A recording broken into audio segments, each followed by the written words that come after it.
there, I'm Rewa, Senior Park Aide at Wilder Ranch State Park, and I'm so excited to have you here for our next installment of Victorian-era Fun Without Electricity. So if you've tuned in for some of our earlier live streams, you'll know that you're finding me here on the Wilder Ranch Dairy Cultural Preserve, surrounded by buildings that were built in the 18 and 1900s. And so what we've been doing is exploring all of the ingenious ways that families in the 18 and 1900s figured out how to have fun using just the materials that they had around them on the ranch. And today we're going to continue that exploration with bubbles. You heard me right, we're going to be playing with bubbles because that was one of the creative ways that children in the Wilder's era got up to fun. And I bet you also have the supplies that you need in order to make some amazing bubbles right in your own home. So that's what we'll be doing today. And first, as we wait for some more viewers to tune in, let me give you some updates about Wilder Ranch State Park as it stands right now. So currently, as you may be aware, Wilder Ranch State Park parking lot and visitor center are closed in order to encourage social distancing and protect public health and safety. The trails are open at this time, so if you do decide to come out and hike or bike on the trails, we just ask that you do so in a safe way. And I recommend that you check out the guidelines published on the California State Parks website that can tell you some of the ways that you can stay safe, keep your family safe, and keep other visitors safe, which include washing your hands frequently and bringing hand sanitizer, not congregating in groups of more than 10, staying 6 feet away from other visitors, wearing a face mask when you're out in public, and staying home if you're sick. So those are 5 ways that you can help keep Wilder Ranch State Park a safe place to be, and that enables us to keep our gates open. So thank you for participating in that and paying attention to those guidelines. So where you find me right now is surrounded by these buildings built in the 1800s on this historic dairy ranch. And these buildings have been preserved as part of a cultural preserve so that they can keep telling their stories into the future. But we know that the cultural history of this park extends far beyond and before the Wilders ever got here. And so let's take a moment to remember that here we are actually standing on native land. This here is the homeland of the Awaswas-speaking Weepy people. And we invite you to join us in taking a moment to pay respect to the elders past and present who have been stewarding this land through the generations, through literally thousands of years. And the descendants of the Weepy tribe continue to be involved members of this community today and are at the forefront of stewardship efforts today and participate in contemporary Native American groups such as the Amamutsin Tribal Band. So we recognize that as guests here, it is an incredible gift to get to play and live and work in this beautiful place. And as guests, we have a responsibility to take good care of this place and learn how to be good stewards. So I want to say hello to everyone who's just joining me now. Thank you for tuning in to this broadcast from Wilder Ranch State Park. My name is Rewa, and I'm a senior park aide in interpretation. Go ahead and use the comments to let us know who you are and where you're tuning in from, and let us know your questions as we go about the program today. Today we are going to be exploring some of the ingenious ways that families in the 18 and 1900s figured out how to have fun. And today we'll be looking at making bubbles, and we'll get to make some ourselves. Maybe you all are pros. Ooh, that was a big one. And you make bubbles at home as well. So feel free to share your tips and tricks in the comments as well for everyone who's trying this for the first time. It's a little bit of a breezy day, so you can see that I'm struggling a little bit, but we do get an occasional bubble. So kids in the Wilders era had to be very resourceful in order to figure out ways of having fun using just the materials that they had around them on the ranch. And I bet that's actually not that different from today. All of us are having to be very resourceful right now in order to figure out ways of having fun right in our own homes without going off to the store in order to buy more supplies, right? And you've probably come up with some creative things. Today we're looking at the practice of making bubbles, and turns out it's actually very simple to make yourself some amazing bubbles, and I bet that you have exactly the supplies you need right in your own kitchen in order to make some incredible bubbles. So let's go ahead and dive in. To start out with, the secret to making amazing bubbles is surface tension. Have you heard that word before? Do you know what surface tension is? Maybe you've in the past been at a really calm pond or a creek and you've seen those little water skeeters skittering across the surface of the water. The reason they are able to walk on top of water is because of surface tension. Water has a really high surface tension, and that's because it is a polar molecule, which means that it's really sticky. It sticks to itself really well, and it's hard to pull water molecules apart. They like to group together. That's why water particles will group together in little beads of water when you see dew in the morning. And that's why the little water skeeter's feet aren't able to pierce the surface, because it's too light in order to force its way through that surface tension. Now, in plain water, it's very challenging to make bubbles. Maybe you've tried. In a cup of water, bubbles form, but they don't last very long because as soon as a bubble tries to balloon out away from the rest of the water, it just gets sucked back in by that surface tension. But there's a very easy way that you can turn plain old water into amazing bubble solution, and that is by adding soap. Just like this. It doesn't take anything fancy. Literally putting soap into water can turn it into great bubble solution because the detergent in your soap is going to loosen and weaken that surface tension.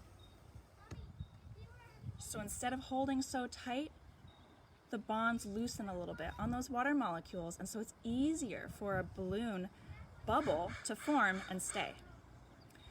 But I'm going to give you some special tips about how to make bubbles that last especially long and are especially large.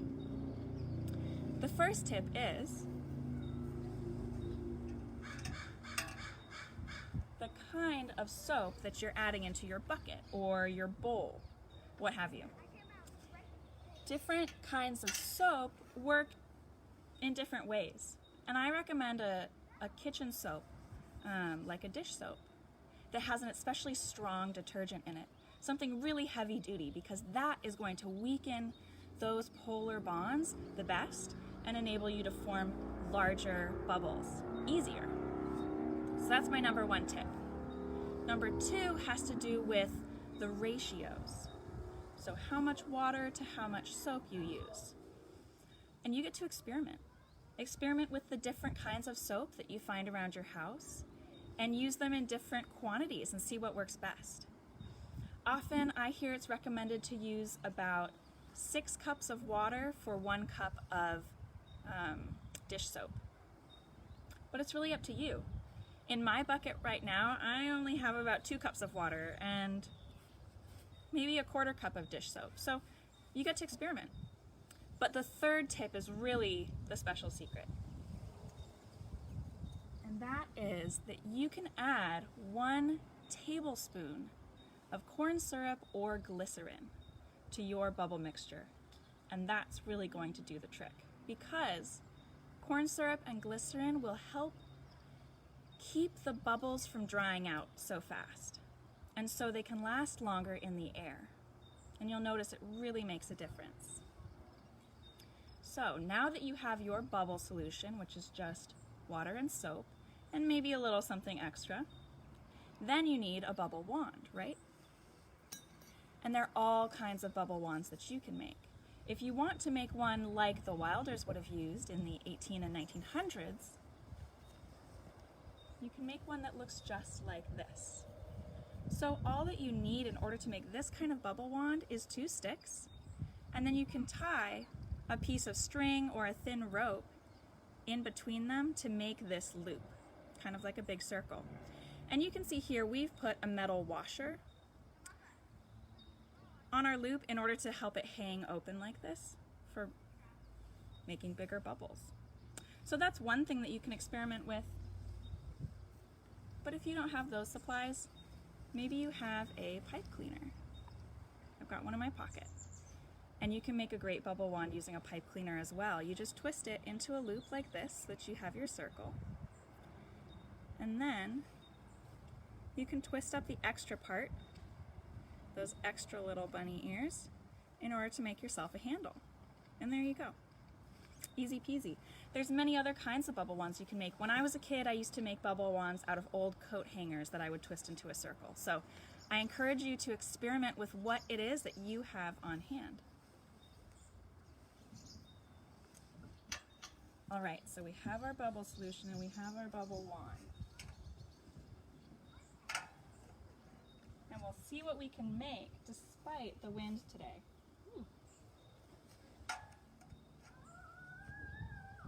My bubbles keep blowing away before they even are born. There we go. Okay, we got one at least. Now, have you ever really thought about what is a bubble? I mean, we all know what bubbles are, but what is a bubble? It's really a soapy film that has trapped air inside. That's all it is. And that soapy film is made out of soap and water, as we found out. And so the way that it works is on the outside surface and the inside surface of that bubble, you have soap molecules. And in between them, you have a layer of water. It's kind of like a water sandwich with soap as the bread and water in between. And together, they are working together in order to trap that air inside this bubble. That's the idea.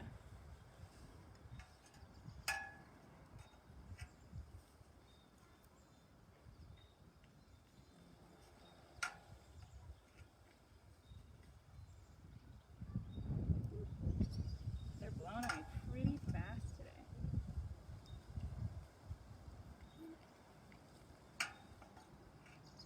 Now my next question for you is, what shape are bubbles? I know they can be all kinds of goofy shapes when they're on the wand, like that one right there. Looked kind of like a giant worm.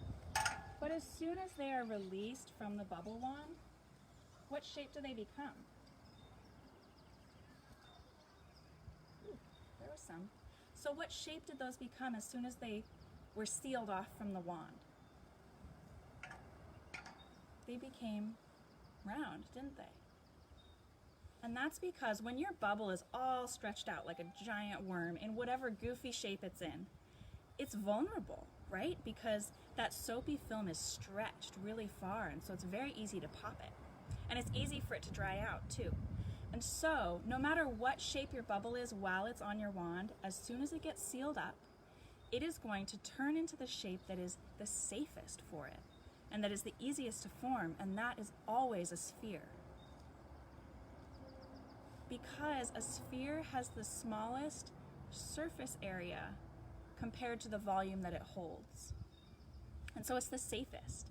That surface tension is pulling all of the molecules together to the smallest surface possible to hold in that air. So that's why they always end up being spheres.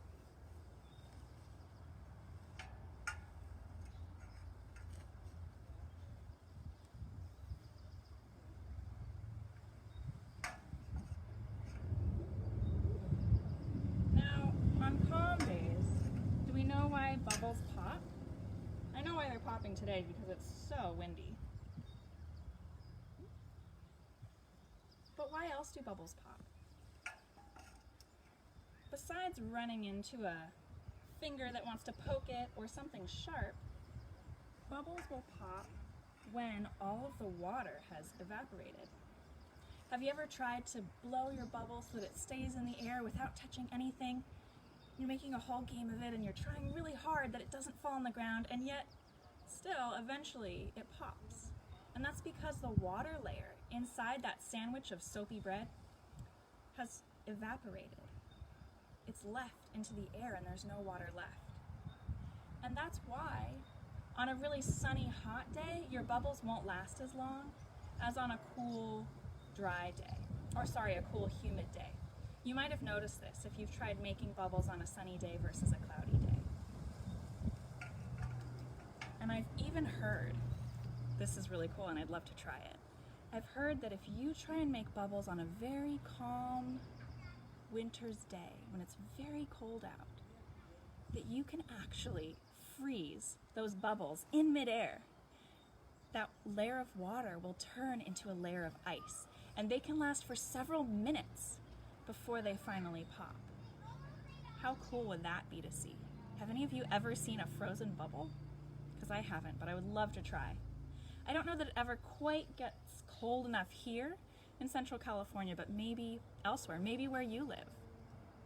I can see we have someone from Aptos. Hi, Bob. So it probably doesn't get cold enough where you live either, but I don't know, where is everyone else tuning in from? Give us a shout out in the comments. Tell us hey and where you're coming from. Maybe you can try making frozen bubbles where you live. So my last question for you is, when you look really closely at a bubble, what color is it? Are bubbles actually transparent, or do they have a color? Have you ever looked really close? What do you see? Ooh, these are blown away really fast. When I look really closely at a bubble, sometimes I see this kind of iridescent rainbow sheen. Have you ever noticed that? The reason that that happens is because light is coming in and reflecting between those two surfaces of soap with the water in between. Remember our soap sandwich? And as the water evaporates and those two surfaces get closer and closer, as the distance decreases, the colors of that reflected light are going to change. And so that's why you get this changing rainbow of colors on the surface of your bubble. Pretty cool. And it can also reflect things kind of like a mirror. So if you peer your face really close to your bubble, you might even see your face reflected back. So those are some of the really fun facts that I know about bubbles. Do you guys know anything about bubbles that you want to share? Go ahead and type in your tips and tricks and your fun facts into the comments and share them with everyone else.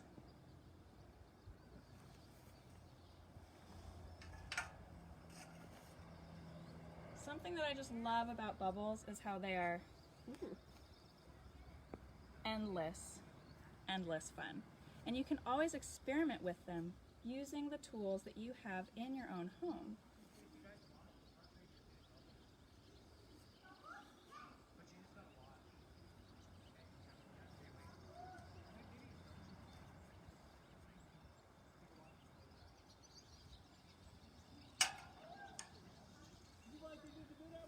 Maybe you have glow-in-the-dark paint that you want to try.